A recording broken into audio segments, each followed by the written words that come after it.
selamet. Hadi işi vacip gel. Bak sen nasılsın? Selamun aleyküm. İşleriniz nasıl? Teşekkür ederiz. Sağ olun. Size kolay gelsin. Hayırlı işler. Allah razı olsun. Kolay gelsin.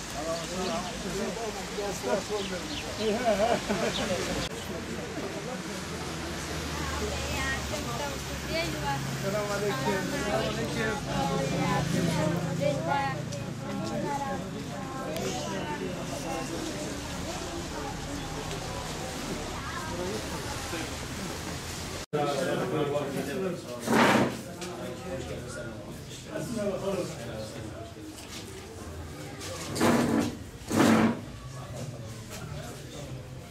Peki Ömer Hasan Akın. Çok iyi.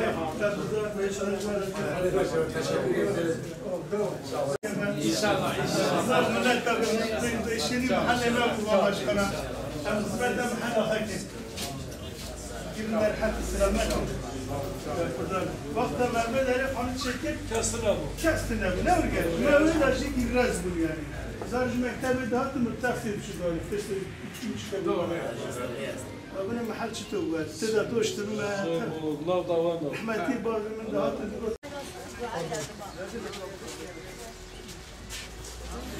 Selamun aleyküm. Selamun aleyküm. Hayırlı işler. İyisiniz inşallah.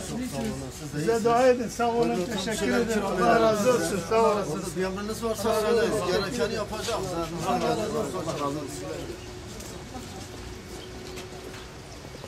İşleri nasıl? Durgunluk var mı? Yok mu? Var. Emlak işi böyledir. Kifaflar, iner, durur, uçar. İyisin inşallah. Bizim partimizi takip ediyor musunuz? Bizim partimiz insanın yani yetişmesine önem veriyoruz. Diyoruz insan düzelsin, insanda Allah korkusu, merhamet, vicdan olsun. Yöneticiler milletin parasını haksız yere yemesin. O zaman Allah malımıza bereket koyar. Yolun parkın iyisini de yaparız inşallah. Peki, hayırlı işler. Teşekkür ederim. Sağ olun. Sağ olun.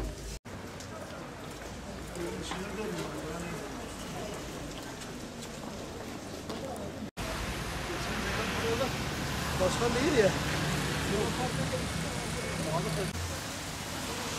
Selamünaleyküm. Nasılsın? Hemen tezayın mı? Sözümle var. Ceylan kızım. Nasılsın?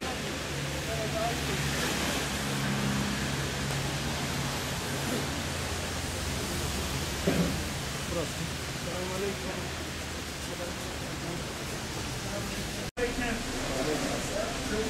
كيف حد سلامتي شريف محل توست الدم هذا يرك تيدن مرة بشغلي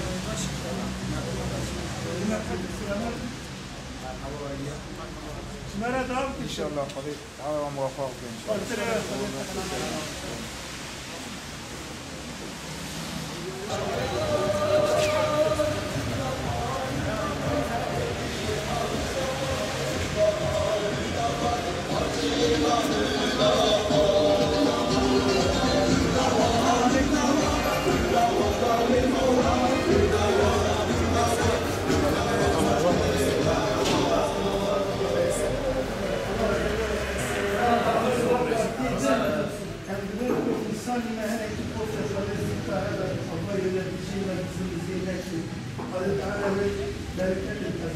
İnşallah, inşallah. Başka çirkine, gencime, böyle enerji doğrusu ben bana şey evladı bana, lazım bana kalasın. Bana kavur etlesin. وأنا بشرب بها ما أدري أنا تردد بلدينا Ya inşallah, hakkın namine. Yani şu boş, kadın kesin ne hakkı insanı kanatlar. Peki, fatır evvel. قريبة في القلب إن شاء الله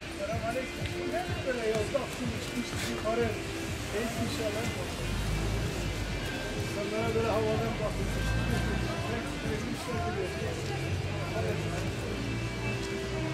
İşler nasıl? Bak hiç kimse ne ister, hepsinden istiyor.